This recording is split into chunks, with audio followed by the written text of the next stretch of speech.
నమస్తే అండి అందరికీ. Welcome to M B kitchen. ఇస్లాంలో కొత్త సంవత్సరం ప్రారంభమవుతుందండి ఈ రోజు నుంచి. ఇస్లామిక్ న్యూ ఇయర్ సందర్భంగా స్వీట్ చేస్తున్నానండి, మలాయి లడ్డు. చేసేందుకు టైం బాగానే పడుతుంది కానీ టేస్ట్ మాత్రం వేరే లెవెల్ చెప్పొచ్చు.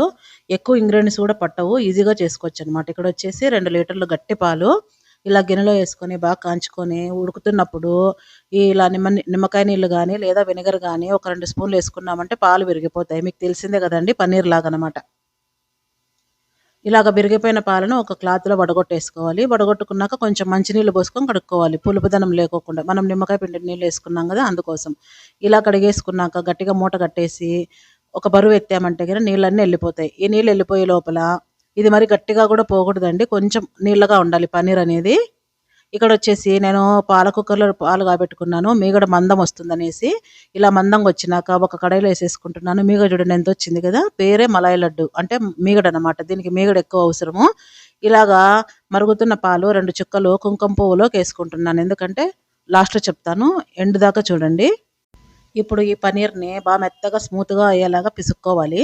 ఇక్కడ పాలు వచ్చేసి లీటర్ పోసాం కదా, ఇవి 1/4 లీటర్ అయ్యేంత వరకు మరిగించుకోవాలి. బాగా కలిపెడుతూనే ఉండాలి. మనం ఇందాక బాగా మెదుపుకున్న పన్నీర్ని ఇందులోకి వేసేసి కలిపెట్టుకోవాలి.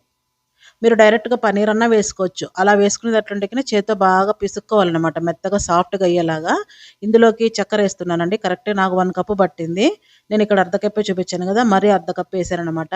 చక్కెర వేసాక బాగా కలపెట్టుకోవాలి. సైడ్స్ అంతా మాడుతూ వస్తుంది, మనం అది గమనిస్తూ ఉండాలన్నమాట.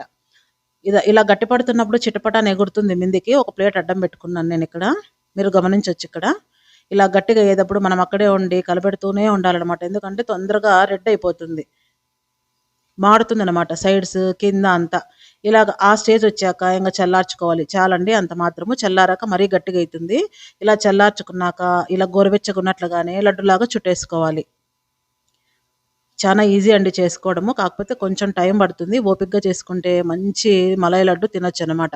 ఇలాగన్నీ లడ్డూలు చుట్టేసుకున్నాక ఇందులోకి నేను ఇందాక చూపించా కదండి, కుంకుమ పువ్వులోకి 2 చుక్కలు పాలు వేసుకొని అది వచ్చేసి ఒక్కొక్క లడ్డు మీద ఒక కుంకుమ పువ్వు తీగను అలాగే పాల చుక్కను, కలర్ వచ్చి ఉంటుంది కదా కుంకుమ పువ్వు కలరు, అది చిన్నగా బాగా అట్రాక్ట్గా ఉంటుందనేసి అలా పెట్టుకుంటున్నాను.